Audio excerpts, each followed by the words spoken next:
para ele se tornar adepto à Revolução Bolivariana, ele acabou conhecendo Douglas Bravo, tá? E passou a ter uma relação de amizade com ele, como se fosse um mestre e discípulo.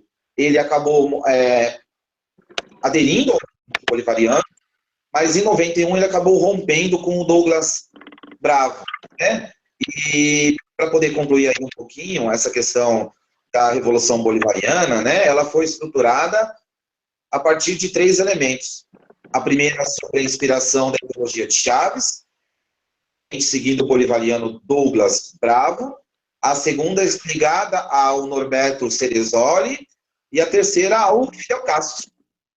Dessa forma, o Chaves ele misturava a ideologia bolivariana com elementos históricos, políticos e policiaram-se ao longo do tempo, tendo como objetivo uma democracia participativa, um partido militar de esquerda, né? Essa revolução ela tem uma ligação muito importante, tá, com o histórico libertador da América, Simão Bolívar, que é apropriado para buscar uma imagem, ele passa uma imagem para buscar o socialismo em si, né? Durante uma das campanhas à presidência do Chaves, Alberto Miller, ele foi responsável por comandar a campanha do seu candidato. E ele também foi reconhecido, né, como um dos idealizadores da Revolução Bolivariana. Já dentro do próprio governo, o Chaves ele iniciou a Revolução Bolivariana, né, com a aprovação da nova Constituição de 1999 e alcançava algumas mudanças na política, na economia e acabou fazendo algumas missões bolivarianas junto com círculos bolivarianos, buscando uma integração latino-americana, né? O governo do seu país ainda acabou uma aproximação com a China, missões bolivarianas junto com círculos bolivarianos, buscando uma integração latino-americana, né? O governo do seu país ainda acabou aproximação com a China, missões bolivarianas com círculos bolivarianos, buscando uma integração latino-americana. O seu país ainda acabou com a China, missões bolivarianas. Bom, para quem que eu passo a bola? Beleza, Oswaldo. Então, o Oswaldo falou um pouquinho aí sobre o histórico do Hugo Chávez no poder, sobre a Revolução Bolivariana, sobre o processo de estatização no socialismo do século XXI, né, que para muitos deu o resultado esperado, porque houve um grande avanço social para a população, porém que houve também um grande recenseamento da liberdade, né, sobre a imprensa. Oi, Lobão, tudo bem? Vamos tentar agora de novo, Dudu. Dudu, volta lá aí, fala com a gente. Tá me ouvindo também, Lobão? Estou te ouvindo, Rocha. Beleza. Ativa o seu som aí, Dudu.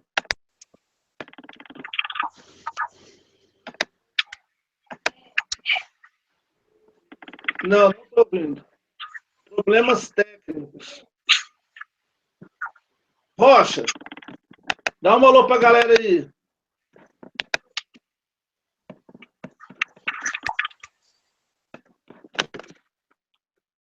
Houve um problema aí para poder acessar. O seu também está mudo. Matheus? Fala, Lobão.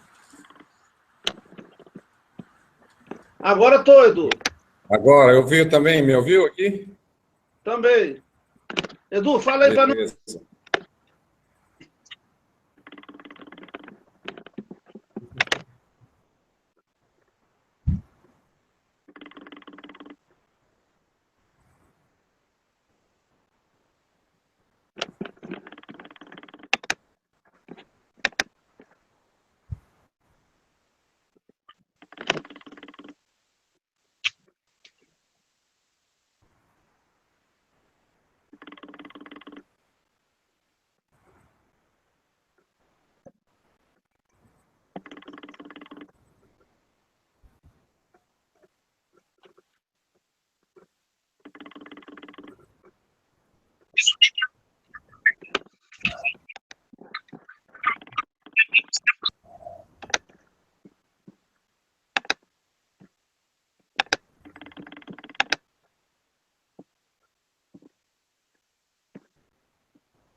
a Petrobras de lá.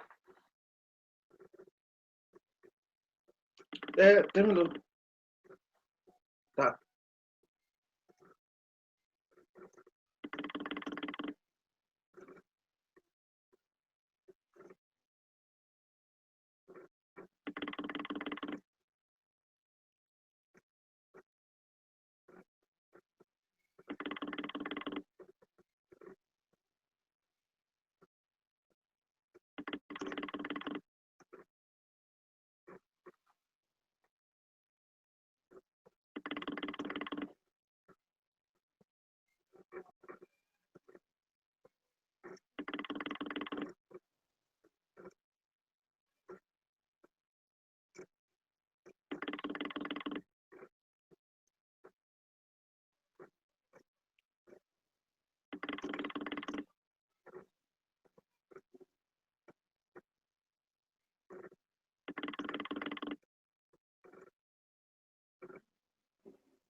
Beleza.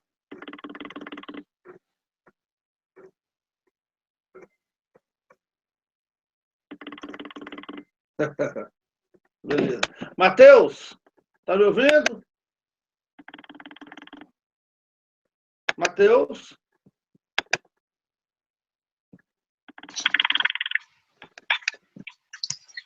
Aciona o som aí agora, Matheus.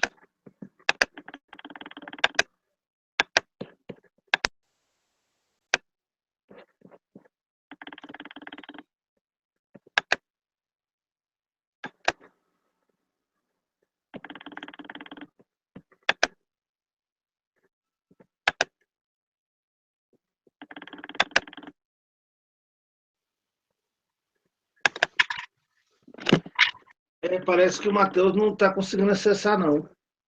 Está travado. E o Rocha entra e sai. Né? A tecnologia hoje está atrapalhando um pouquinho aí.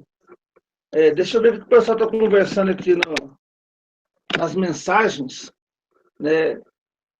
Alguém tem alguma pergunta em relação ao que já foi abordado pelos professores? Aqui eu estou vendo aqui, ó.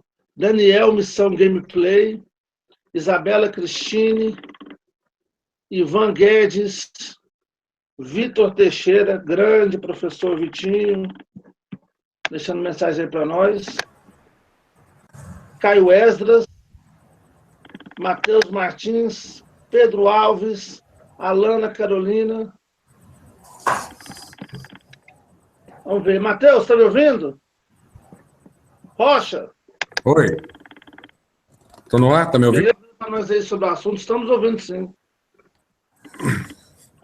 Então, pessoal, tive mais fora do ar do que no ar aqui, então eu não sei muito bem o que os colegas discutiram, né? Estamos aqui na batalha tentando ficar no ar. Mas, enfim, com relação à questão da Venezuela aí, eu vou falar um pouco do Nicolás Maduro, que é o atual presidente da Venezuela.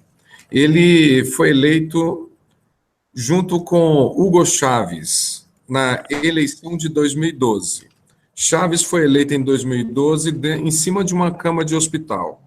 O presidente Hugo Chávez, ele foi eleito com câncer, né? E ele, com muitas duras penas, ele fez a campanha de 2012, foi eleito, e aí ele foi para Cuba fazer um tratamento. E quando ele foi para Cuba fazer um tratamento, lá, quando ele entrou em tratamento, ele entrou em coma. E a Constituição da Venezuela, ela afirma que o vice só pode assumir se o presidente tivesse tomado posse. Foi o que não aconteceu. Por isso, foi convocada uma outra eleição para 2013. E nessa eleição de 2013, a oposição se fortaleceu bastante, porque Nicolás Maduro não tinha a mesma confiança, o mesmo carisma que o próprio Hugo Chávez. Então, a partir desse momento aí, Nicolás Maduro venceu, mas ele venceu por uma vantagem mínima sobre Henrique Capriles, que era o líder da oposição. Então, uma vantagem de 50,6% somente. Então, o país ficou extremamente dividido nessa eleição. Um detalhe a ser observado é que o mandato presidencial na Venezuela é de 6 anos. Então, no caso de Nicolás Maduro, o mandato dele iria vencer agora em 2019. Agora não, daqui 2 anos ainda, né? Em 2019. Então, isso tem levado uma oposição muito grande ao governo. É bom a gente ressaltar que os meios de comunicação ficam falando que Nicolás Maduro, que a Venezuela é comunista, e isso não é verdade, né? Como o Lobão deixou bem claro no início, eu peguei o início aí, existe um teor ideológico de chamar a Venezuela de o socialismo do século XXI. Mas a própria proposta do socialismo, ela vem através da tomada da propriedade privada. Então, socialista não existem propriedades privadas. E se não existem propriedades privadas, não existem diferenças de classes. Né? E o objetivo da produção num governo socialista ou comunista nunca é o lucro. E não existe trabalho assalariado. E a Venezuela, a gente vê o oposto da Venezuela. A Venezuela, a gente vê um país com lucro, objetivo da produção, propriedade privada. Logicamente, se tem propriedade privada, tem diferença de classes, tem burguesia e tem o proletário. E, além disso tudo, a Venezuela também tem o trabalho assalariado. Então, a gente pode observar que na Venezuela, muito mais do que aquela guerra fria do capitalismo e socialismo, nós temos na Venezuela uma disputa de capitalismo com capitalismo. Nós temos, em média, aí, basicamente, um governo que interfere muito na economia. A interferência na economia, ela é normal em governos capitalistas, era, pelo menos, né? Ela veio com o keynesianismo com a crise de 1929. Então, desde lá, a gente tem um capitalismo interventor, que só vai começar a enfraquecer com a queda do Muro de Berlim, com o fim do bloco socialista. Até o Brasil passou por essa grande fase de capitalismo interventor. As pessoas da minha idade lembram muito bem no período de Sarney. Né? Sarney foi o primeiro presidente civil pós-ditadura no Brasil. Ele instaurou vários planos econômicos na qual baseava-se no controle de preços de produtos. É isso que a Venezuela está fazendo hoje. A Venezuela tem um governo extremamente interventor, que é Nicolás Maduro. O projeto de Hugo Chávez funcionava quando a Venezuela tinha recursos, que era o petróleo, quando o petróleo chegou a custar quase $200 o barril no mercado internacional. Hoje o preço do petróleo caiu muito. Então, o preço internacional do petróleo está muito baixo.